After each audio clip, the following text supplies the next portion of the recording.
Hey, guys, Bix Weir, roadroo.com. Let's talk derivatives in 2020. JP Morgan has started off the year.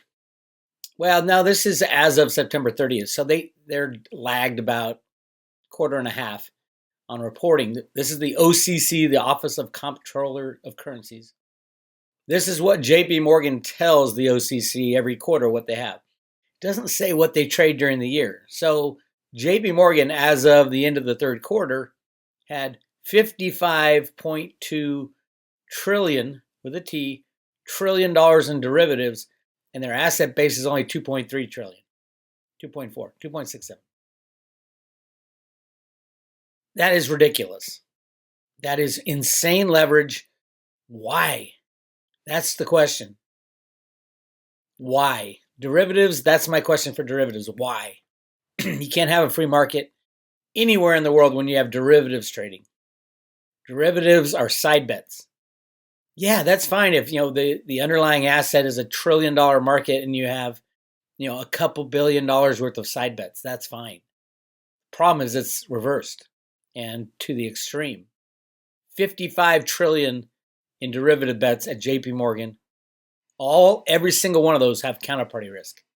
Every bet they make has counterparty risk. Now they try to offset it by basically the offsetting is I take a derivative bet from you and then I insure your credit just to make sure you're all right with another derivative bet from another credit, and it just piles on top of each other. That's what we saw at the end of 2008. Derivative bets went crazy, credit default swaps went crazy, Blythe Masters ran away, and we got to blow up of the system.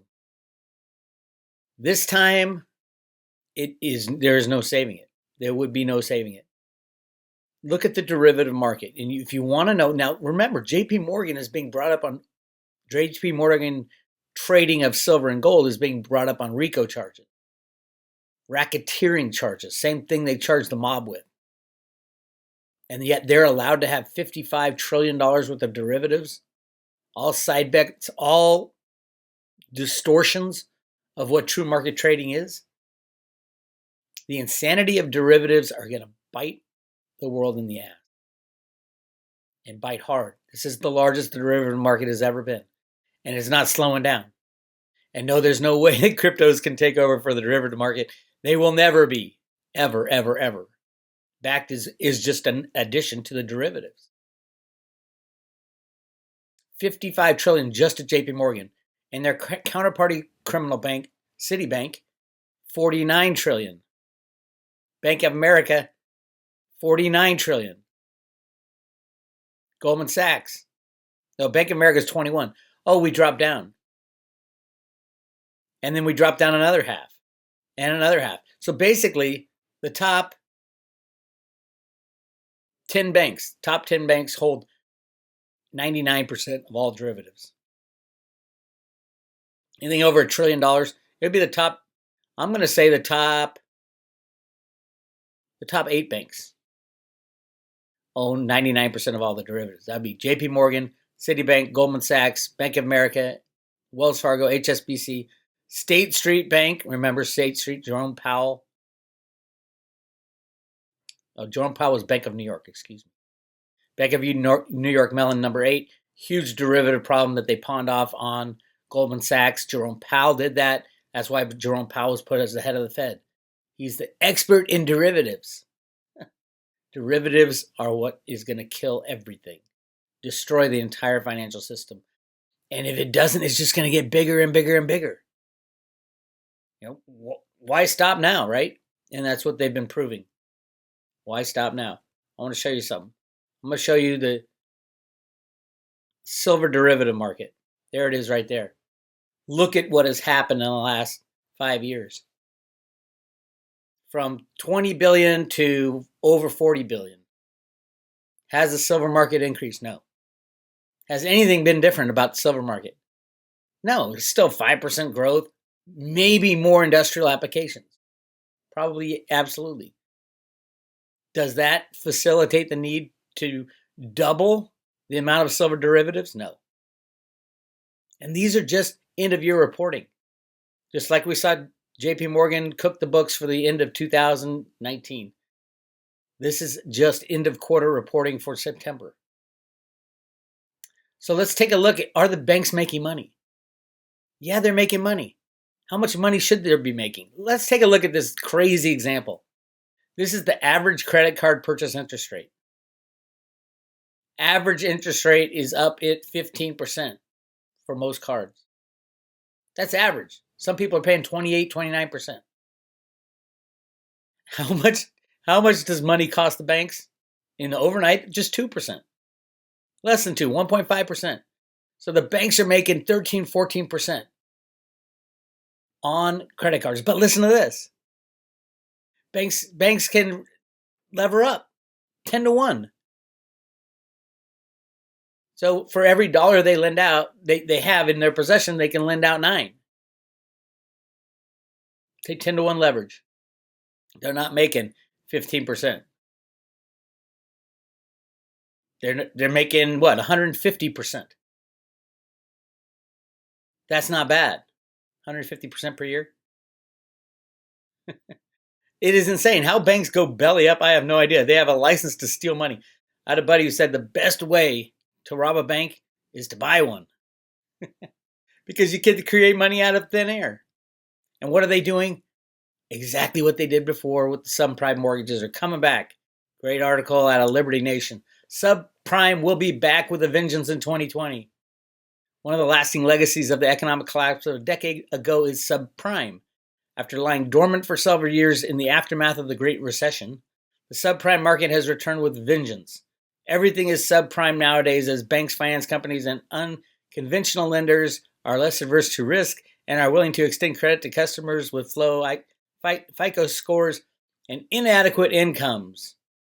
As the great Yogi Berra used to say, is deja vu all over again? Yes, it has happened again.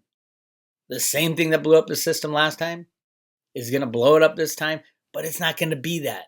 It's going to be the massive derivative bubble, the massive bond bubble, this massive stock bubble. It's everything bubbles. And when they blow, even a little part of it blows. Good night. They will never raise interest rates ever, ever, ever again. As in ever. They can't. The derivatives are highly correlated to interest rates. That's where the largest derivative is. Take a look at our friends over at JP Morgan.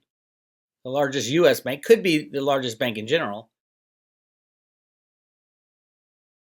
Let's take a look at where all their money is.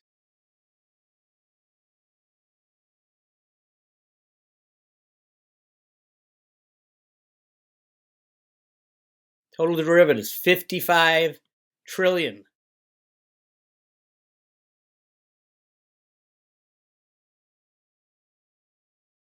Hold on, let me get you a good graph here. There's some good graphs at the start. As in what can go wrong type of graphs. 4 banks dominate the derivatives. Look at that. The top 4 is in the orange. That's insane. But look at all, this is where the derivatives are. Interest rate swaps. That's repo. That's all subprime. That's all that bullshit. It is complete bullshit. They will never raise rates again as long as we are alive. If they do, it'll be a 0.25%. And then they'll scream and drop rates again. This is the end game. The end game is to run the system as long and hard as possible. And so who is diving back into derivatives? Deutsche Bank revives credit swaps trading after 5 years. Deutsche Bank, the worst credit of all. The largest in the European criminal derivative players, is diving back into credit default swaps at probably the worst time ever. Yes, they can make a lot of revenue up front because credit default swaps, you pay an upfront fee for insurance. It's an insurance product. But what happens if something like 2008 happens? Deutsche Bank will be gone anyway. Of course they're going to get into credit default swaps. They'll never have to pay out because if the system starts going sideways, everybody goes sideways. Deutsche Bank is gone anyway. Might as well get funds up front to last another month. It is insane. More information. And by the way, we are at January 2nd. The reboot, the raw food reboot, we have to get in shape for this fight in 2020. Second one down, Amy's running the reboot again. It's the cleanse, renamed. The website's right here if you guys want to join it. If you want to get in great shape in just 21 days for free. I sound like an infomercial. I told Amy, you got to charge. She's like, no, I'm not charging. Go to Amy's website, Raw 21 Reboot. And right at the top there, it says contact. You get on our mailing list and join in the fun right there. And she's sending out blogs. She's got recipes. It's easy. Ask Bitcoin Ben. He's going to do it again. He forgot about the pain. Ben, no smoking and no coffee and no drinking. You're going to watch. Your voice is going to get better too. That raspiness. Anyway, if you guys want to get in good shape, it starts Sunday night. All you got to do is 3 weeks. First week, just raw food. Food that God grew, right? Raw food. That's what, you just can't cook it. Second week, you throw it in a blender. It's all smoothies. You can drink it. Smoothies are great. Mine are always fruit-filled. And he's like, that's too much sugar. I said, I don't care. I lost 25 pounds doing it in 21 days. I hope I'm losing the same amount because I gained it all back. Not all of it, but most of it. And number 3 is just juice. You take all the fruit and vegetables, you squeeze it, and you take the juice. The raw nutrients. And you can have as much as you want, and you don't get hungry. If you're hungry, you eat some more, but some more raw food. So, if you want to do it, go to Raw 21 Reboot. It is the second thing down here at the Road to Ruta, right on the front page. And yeah, it's time to get back into shape for 2020 because 2020 is going to be the fight of our lives. Bix Weir, roadtoruta.com. Talk to you later.